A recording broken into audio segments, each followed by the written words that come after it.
What exactly is wealth? Is it a high monthly income? Or is it the ever-growing net assets in your bank account? Are luck, a high level of education, and intelligence really the keys to accumulating wealth?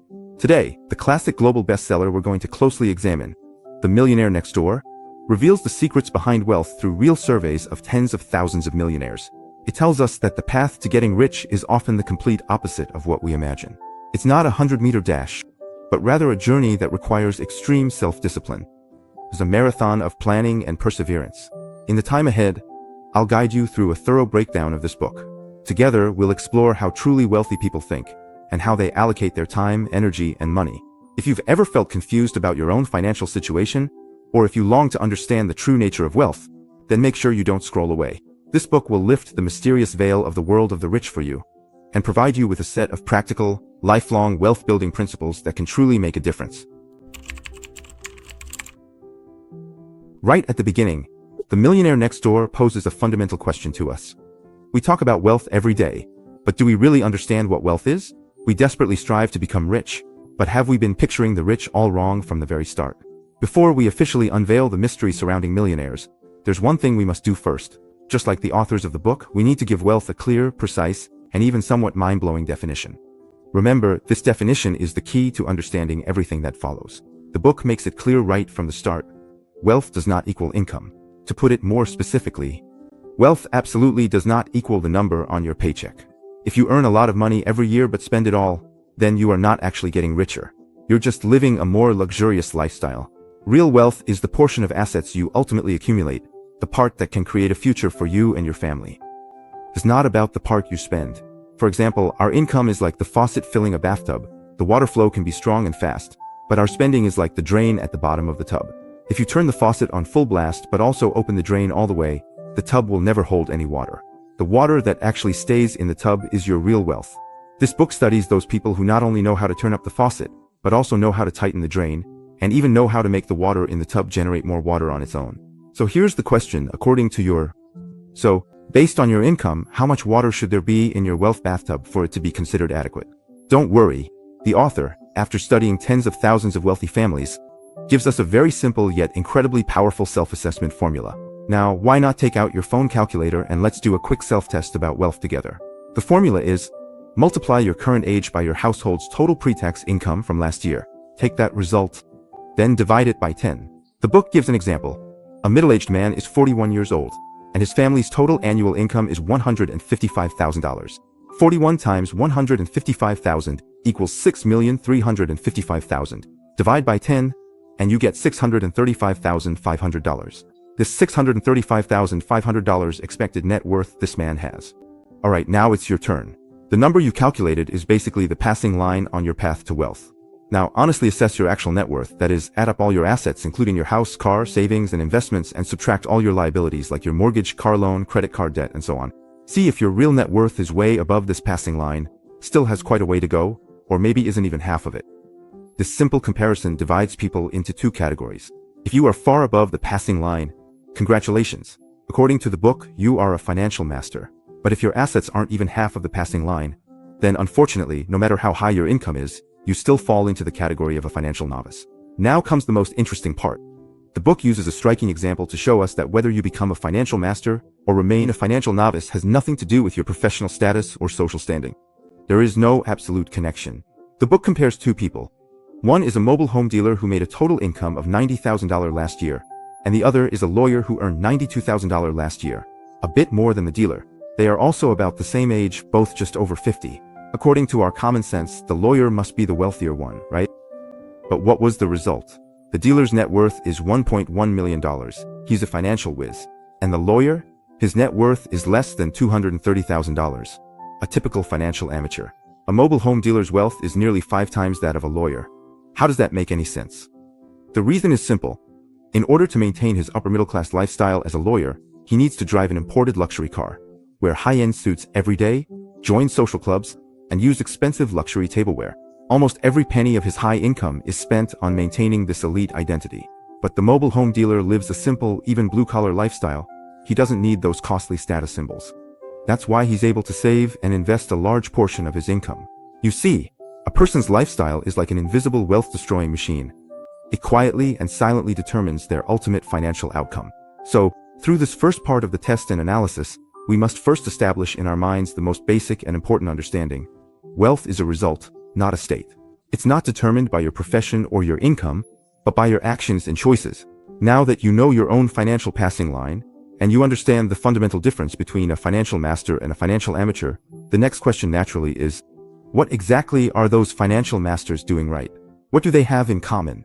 What are the secrets that ordinary people like us can also learn, which allow them to steadily outperform most people and ultimately accumulate massive wealth?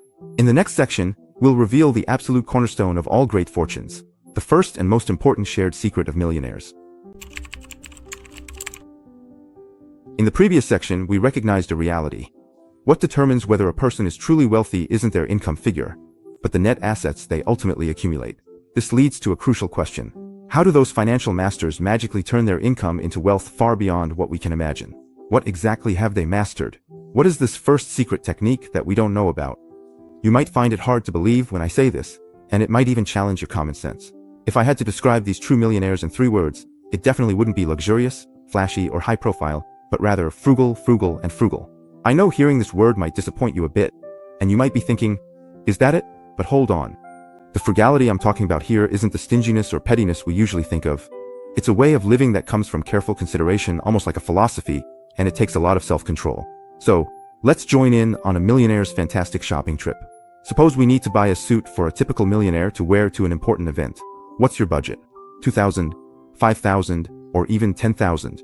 The numbers in the book might really surprise you. Among the millionaires surveyed, half of them have never bought a suit in their entire lives that cost more than $399. Yes, you heard that right. This price might not even be as much as some of the coats in our own closets. Next, let's buy a pair of leather shoes. What's the budget? Chanel or Gucci? Hold on, half of them have never spent more than $140 on a pair of shoes. Finally, let's pick out a watch that shows off your status. Patek Philippe or Rolex? Think again, half of the millionaires have only ever spent $235 at most on a watch. At this point, you're probably left with a big question mark in your mind. If these real millionaires aren't buying luxury goods, then who's actually buying all those expensive clothes and designer watches we see in ads and shopping malls every day? The book gives a rather sobering answer. More often than not, it's people with high incomes but little accumulated wealth, financial amateurs, in other words. By paying for these luxury goods, they mistakenly believe that owning these expensive status symbols is the same as possessing real wealth. They use high spending to play the role of a rich person, not realizing that the truly wealthy are driving their Fords, watching them put on a show and pretend to be rich. What's even more interesting is that this frugal quality in wealthy families is often not a solo effort, but a team project where both spouses are on the same page. The book points out a crucial phenomenon. When asked about these self-made financial masters, it turns out that not only are they personally very frugal, but the vast majority also say that their spouses are often even more frugal than they are. Imagine this. In a family, if one person is the forward responsible for earning money, the other is the goalkeeper in charge of saving money. Only by balancing offense and defense can you win the game of building wealth. The story in the book is just incredible. An entrepreneur gave his wife, whom he had been married to for over 30 years, company stock worth $8 million. Can you guess how his wife reacted? After sincerely thanking him, she smiled and continued sitting at the kitchen table, cutting out those 25-cent coupons from the newspaper. 50-cent coupons, see? For them, thriftiness is no longer a necessity, but a deeply ingrained habit that brings inner peace. Of course, being thrifty doesn't mean saving money blindly without a plan. It's a reflection of high self-discipline and wisdom. Many people just can't understand this. Do millionaires still need to make household budgets? The book gives a straightforward answer. It's precisely because they stick to budgeting and controlling expenses that they became millionaires. It's like those people with fit bodies, they don't work out because they're overweight, but because they want to maintain their health, so they persist day after day. Wealth is the same. It needs to be maintained in a healthy state through budgeting and planning. That's why thriftiness, which seems like the simplest and oldest word, is actually the very first and the most solid cornerstone on the road to financial freedom. It's not about what you give up, but about what you choose. You choose to let go of fleeting vanity meant for others, and in return, you gain long-term security and freedom for yourself. But here comes another question. We know saving money is important, but if the money you save just sits in the bank, it won't even keep up with inflation. There must be a deeper logic behind this. What truly valuable things do these strong habits of self-discipline and thrift actually win for them? The answer is time and energy. They have freed themselves from the trap of impulsive spending on brand names, which gives them plenty of energy to think about and plan things that can truly grow their wealth. So, where exactly do they spend this precious time and energy? How do they think and make decisions that allow their wealth snowball to keep getting bigger? In the next part, we'll dive into the minds of millionaires to explore their secrets for efficiently allocating resources and making money work for them. In the previous section, we talked about the first secret of millionaires: frugality. You might think, isn't it just about saving money? It doesn't sound very technical. But if you simply stash your money away and act like a human piggy bank, at best you'll have a small savings pot. Still a long way from becoming a millionaire. Saving money is just the first step in a long journey. It gives you the ammunition, but what really determines the outcome of this battle is how you use that ammunition, how you allocate your limited energy, your time and money, into the arenas that will yield the greatest returns. This leads us to the second, and even deeper mindset secret of millionaires. They are masters at managing their time and energy. They allocate all their resources in an extremely efficient way that absolutely favors wealth accumulation. Before we get into exactly how they do this, let's first consider a particularly interesting phenomenon. According to research in the book, those who struggle to accumulate wealth, financial novices, spend much more time each day worrying about not having enough money than they do actually planning how to use what they have. It's like a student who spends all day stressing about what will happen if they fail the exam, but rarely takes the time to actually sit down and do a practice test. This kind of mental drain is like imposing an anxiety tax on yourself, constantly depleting your valuable energy every day. But financial masters are just the opposite. They spend almost twice as much time actively planning as financial novices do. They replace anxiety with action and solve problems through planning. To make this distinction even clearer, Shuli shared with us a story that's considered a classic. It's a true story about two doctors. Imagine this: there are two top surgeons, both about the same age and with similar family situations. They're both leading figures in their respective fields, each earning over $700,000 a year. By all accounts, their lifestyles and wealth should be on par with each other, right? But in reality, their situations couldn't be more different. One is way up in the clouds, the other down in the dirt. Let's call them the Freedom Doctor and the Status Doctor. The Freedom Doctor is a classic financial whiz with a net worth of $7.5 million. The Status Doctor, on the other hand, is clueless about managing money. His net worth is less than $400,000. Even though they make almost the same amount every year, their wealth ends up nearly 20 times apart. So how did such a huge gap come about? The answer lies in how they spend their time after work. The Status Doctor's life is a never-ending battle to defend his identity, constantly needing to prove to everyone he deserves that $700,000 annual salary. So where does all his time go? He doesn't have an annual budget and spends money based on his feelings. He'll spend over 60 hours visiting every car dealership, bargaining with salespeople, just to get a brand new Porsche at a price close to cost. He sees this as a victory, but doesn't realize he's poured his most precious 60 hours into acquiring a depreciating consumer good that loses 20% of its value the moment it leaves the lot. It's like a farmer who doesn't use his best energy to learn how to farm, but instead puts all his effort into figuring out the fanciest way to eat the seeds. His family spends as much as $30,000 a year on clothes, which is equivalent to an entire year's income for an average household. All his energy goes into maintaining that expensive label of a successful person. So what is the Free Doctor doing at the same time? He doesn't have time to browse Porsche dealerships. Every month, without fail, he spends a full 30 hours managing his finances. 10 hours are dedicated to researching and planning future investments, and the other 20 hours are spent managing his existing assets, like inspecting the farmland he's invested in or reading the latest medical journals. It's not just about improving his medical skills, but also about finding the next pharmaceutical company worth investing in. He turns his professional expertise into a powerful investment tool. He strictly follows a family budget, and every year, he steadily invests nearly 40% of his pre-tax income into assets that generate wealth. See the difference? The Status Doctor pours all his time, energy, and money into things that showcase his social standing but are constantly losing value, while the Free Doctor invests all these resources into things that bring him true peace and freedom, and into projects that can continue to appreciate in value. This whole story perfectly illustrates the third trait of millionaires. They firmly believe that financial freedom is far more important than displaying a higher social status. The Status Doctor pours all his time, energy, and money into things that showcase his social standing but are constantly losing value, while the Free Doctor invests all these resources into projects that bring him true peace, freedom, and continuous growth in value. One is chasing the appearance of wealth, while the other is pursuing real wealth. So, the core of the secret isn't about how smart you are. It's about where you apply your intelligence.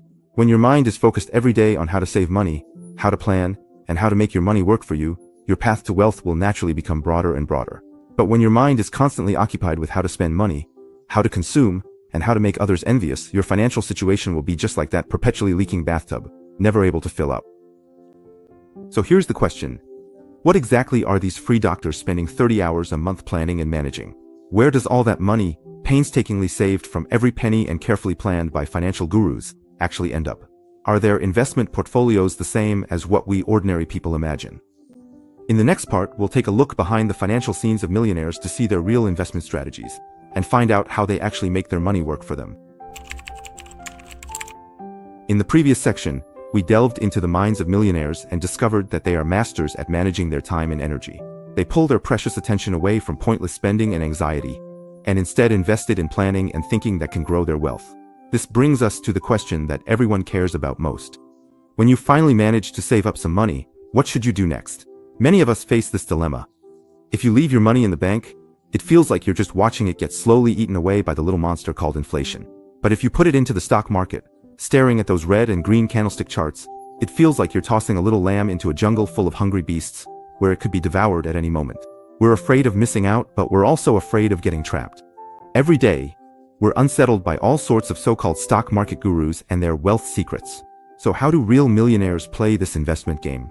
This book tells us that they choose a completely different style of play. If most of us invest like anxious rookie gardeners, planting seeds today, then impatiently digging them up tomorrow to see if they've sprouted, and the day after thinking the neighbor's soil looks better so we rush to transplant our seeds over there. The result is that after all this back and forth, the seeds end up dying in the ground. Millionaires, on the other hand, are more like patient old farmers. They're not looking to get rich overnight, they just want to plant in the spring and harvest in the fall. The first secret of this old farmer is to pick good seeds and then give them enough time. Whatever you do, don't get itchy hands and dig them up every day. This is what we often call buy and hold for the long term. You might think this sounds too simple, even like a cliche. But the big data in the book tells us that among millionaire stockholders, as many as 42% didn't make a single trade in their investment portfolio over the past year. They are almost indifferent to short-term market fluctuations. They deeply understand that today's hot topic and tomorrow's new trend are just noise in the market, and that frequent trading only erodes your wealth through repeated fees and taxes. They choose to trust their initial judgment, believe in the long-term value of good companies, and leave the rest to time. The second farming secret of the old farmer is to cultivate your own yard and not envy your neighbor's vegetable garden. This is the crucial principle of the circle of competence in investing, which simply means investing in the areas you understand best and are most familiar with. Do you remember the independent doctor we mentioned in the previous section? His most successful investments came from stocks in the pharmaceutical industry, which he knew best. Because he worked in this field every day, he knew which companies' drugs were effective and which companies' technology had potential. His profession was his best source of investment intelligence. In fact, each of us has our own intelligence center. If you are an automotive engineer, then you have an understanding of the supply chains and technological paths of major car companies. It might be deeper than that of many analysts. If you're a gaming enthusiast, you probably have the sharpest intuition about which companies' games have the potential to become hits. The wisdom of millionaires lies in the fact that they don't easily step outside their circle of competence to chase after hot trends they know nothing about.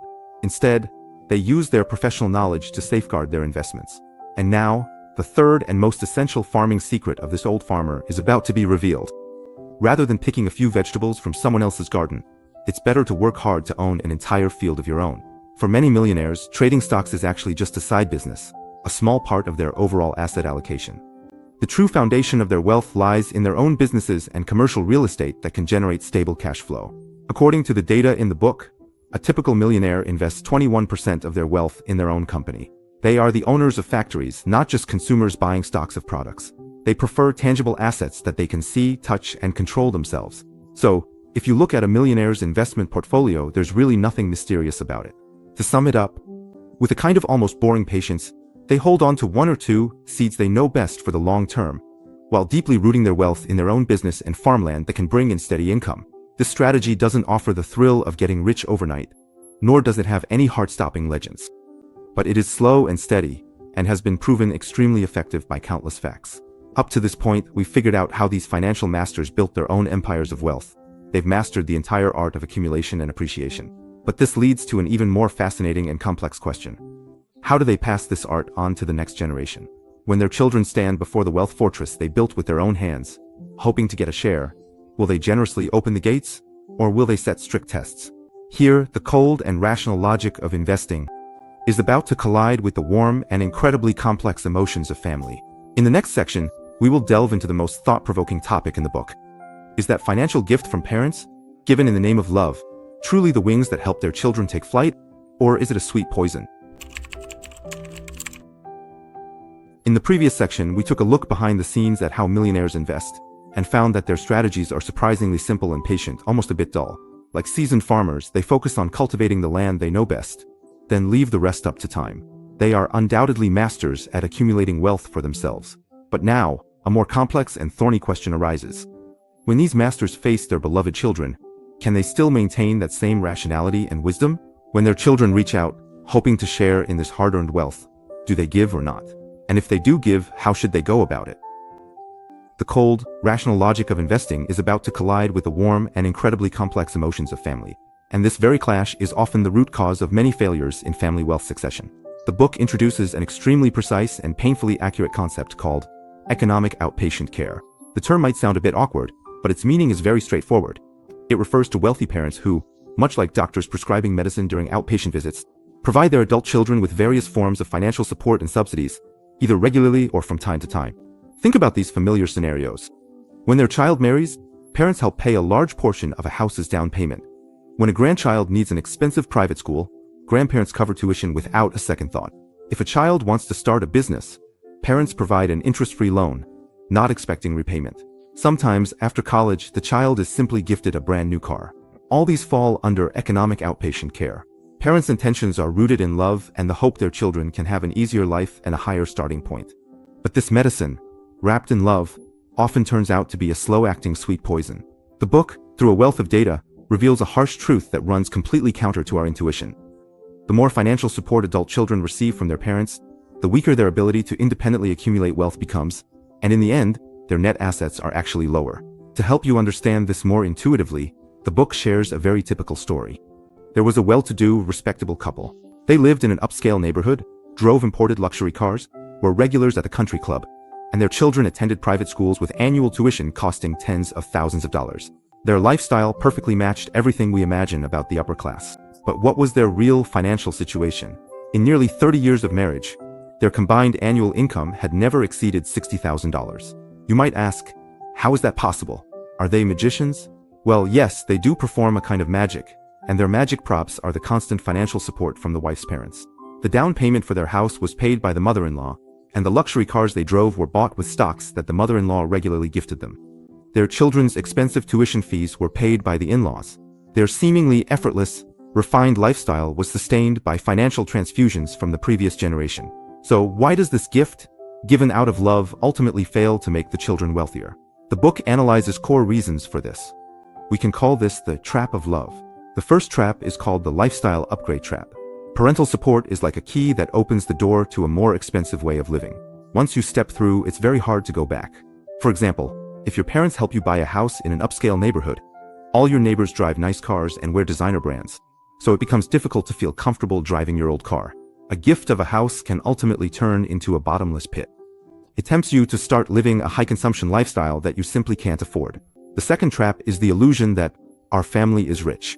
Children who receive gifts from their parents gradually blur the line between their own assets and their parents' assets. They start to believe that their parents' money is part of their own future income. It's like a child who never grows up, always thinking that the Coke in their parents' fridge is their own.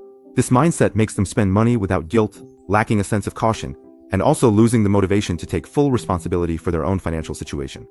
The third trap is called the golden handcuffs trap. When someone gets used to having a safety net behind them, and to reaching out to their parents whenever they run into trouble, it becomes very hard for them to find the courage to take risks and build their own career. Deep down, they know they always have a fallback. Their parents' generosity becomes like a pair of golden handcuffs, locking up the wings that could have let them soar. So, although the so-called financial care from parents may taste sweet at first, it slowly erodes their children's will to be independent. Their fighting spirit and financial management skills gradually fade away, eventually turning them into frogs in warm water, losing the ability to leap out of difficulties on their own. At this point, an ultimate question arises, one that every parent cannot avoid. If giving money directly might harm your child, then what is the right way to help them? How do truly wise millionaires handle the challenge of passing on their wealth? Is there a way for children to enjoy superior resources while also developing a strong and independent character? In the next part, we will reveal the highest wisdom of millionaires in family education. Let's see how they skillfully teach their children to fish, thereby nurturing the next generation of financial masters. In the previous section, we saw how the sweet poison of economic outpatient care quietly undermines the independence and wealth-building ability of adult children under the guise of love. This discovery may make many parents feel anxious. So, what is the antidote to this problem? How do truly wise millionaires break the so-called wealth doesn't last 3 generations curse and raise a next generation that is rich both financially and spiritually?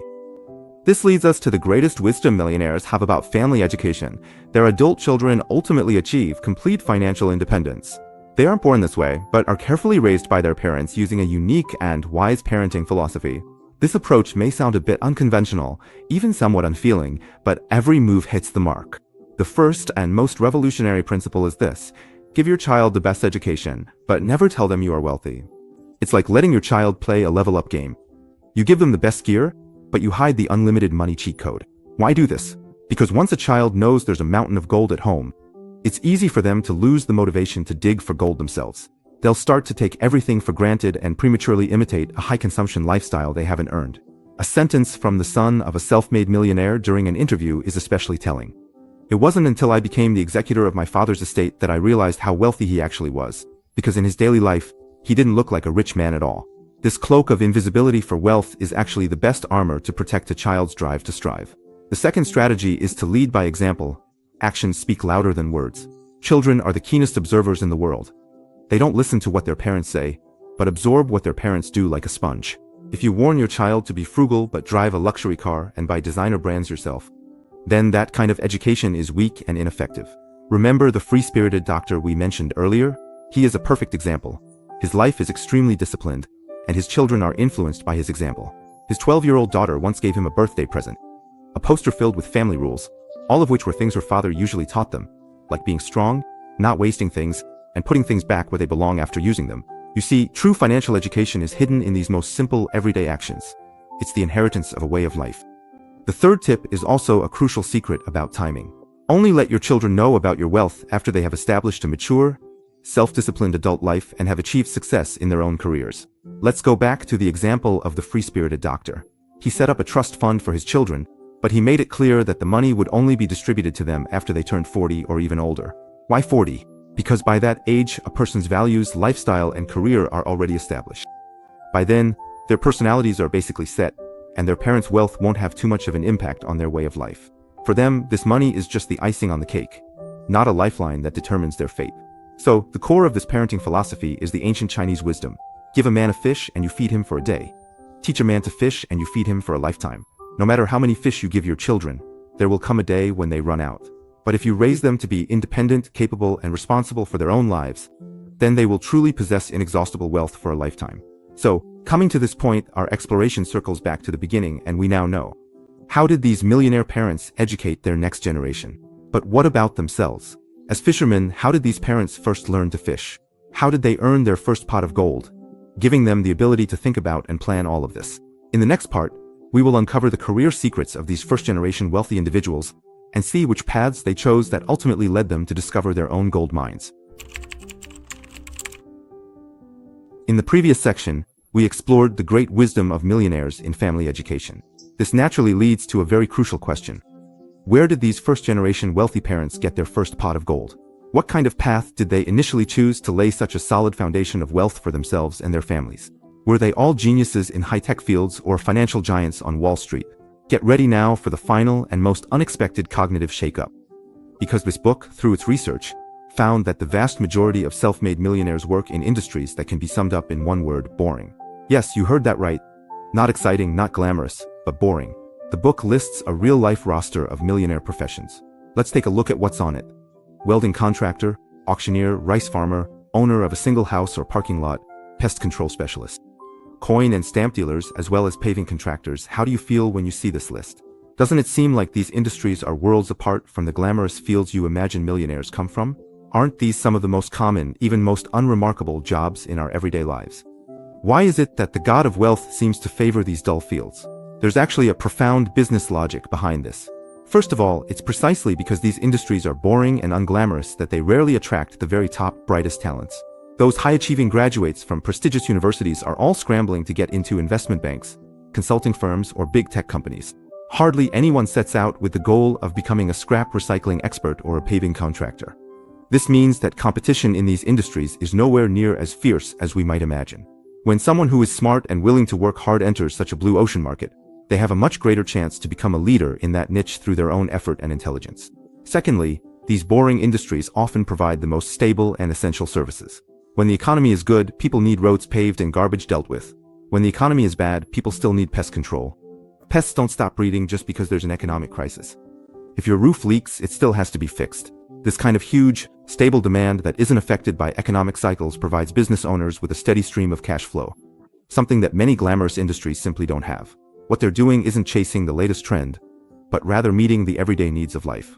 And most importantly, these industries represent a shared identity. The book gives a crucial statistic. In the United States, someone who is self-employed and runs their own business is 4 times more likely to become a millionaire than someone who works as an employee for others. Why is being your own boss a fast track to wealth? The book summarizes several reasons. First, they control their own destiny. They don't have to worry about being laid off or about pleasing their boss.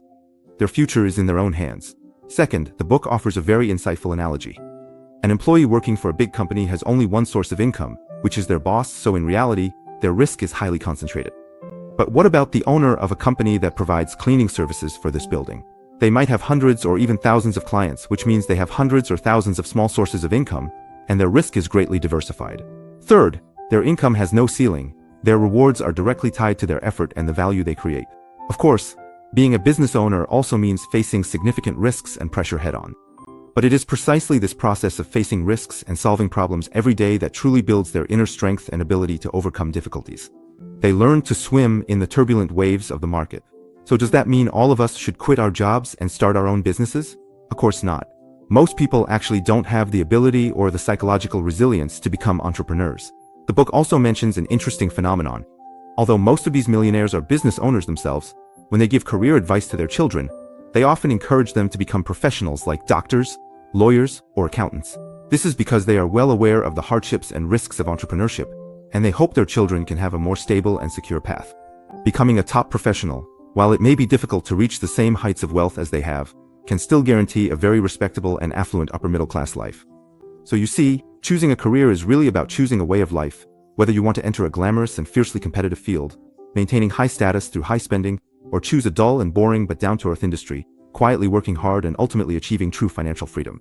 Up to this point, we've basically covered all the core secrets about how to accumulate wealth from this book. We've learned how they practice frugality, how they allocate their time, and how they educate their children. And also how they choose their careers. It seems like we've taken apart and examined every single component of this wealth-building machine. This leads us to the final and also the most fundamental question. After all the self-discipline, frugality, planning, and hard work, what does it all really mean? Beyond just a string of numbers in a bank account, what is the true essence of wealth? In this final section, let's step away from these specific methodologies and explore the ultimate reflections on wealth and life that this book offers us. At this point, we've already thoroughly broken down the core secrets in this book about how to accumulate wealth. This leads us to the final and most fundamental question. After all the self-discipline, frugality, planning, and hard work, what does it all really mean? Beyond that long string of cold numbers in your bank account, what is the true essence of wealth? The most moving aspect of The Millionaire Next Door is precisely that it doesn't just stay at the surface level, but instead gives us a moral answer. It tells us that accumulating wealth has never been the ultimate goal. Its true value lies in what it can exchange for the most precious things in life. Freedom is the freedom from worrying about making a living. When you have enough wealth, you have the confidence to say no to a job you don't like. And you have the composure to ensure your family can live securely even when an economic crisis hits. The book mentions that typical millionaires have accumulated enough wealth to live comfortably for more than 10 years, even without working. This sense of security, having reserves and thus peace of mind, is something no luxury item can replace, and it is the very freedom to choose your own path in life. You can choose to spend your time with your family instead of endless overtime and social obligations, or you can choose to pursue a dream you truly love, even if it doesn't pay much. You can choose to stop and enjoy the fruits of your hard work at any moment you wish, instead of being pushed by financial pressure and forced to keep going until the end of your life. Furthermore, wealth is also a testament to personal value, a sense of accomplishment. Countless self-made millionaires have mentioned that, for them, the journey to wealth, the process of overcoming difficulties, starting from scratch, and watching their business and assets grow little by little, is what truly matters. That process brings them far more happiness and satisfaction than simply having wealth in the end. Wealth is like a report card for your life. It proves your vision, your self-discipline, your perseverance, and all the effort you've put in. This deep sense of accomplishment that comes from within is something no amount of praise from others can give you. What this book ultimately wants to tell us is that becoming a millionaire isn't some unattainable dream. It's more like a mindset and way of life that can be learned and practiced. It has nothing to do with your background, your education, or even your IQ. It only has to do with the choices you make. Thank you all for watching, and I'll see you in the next book.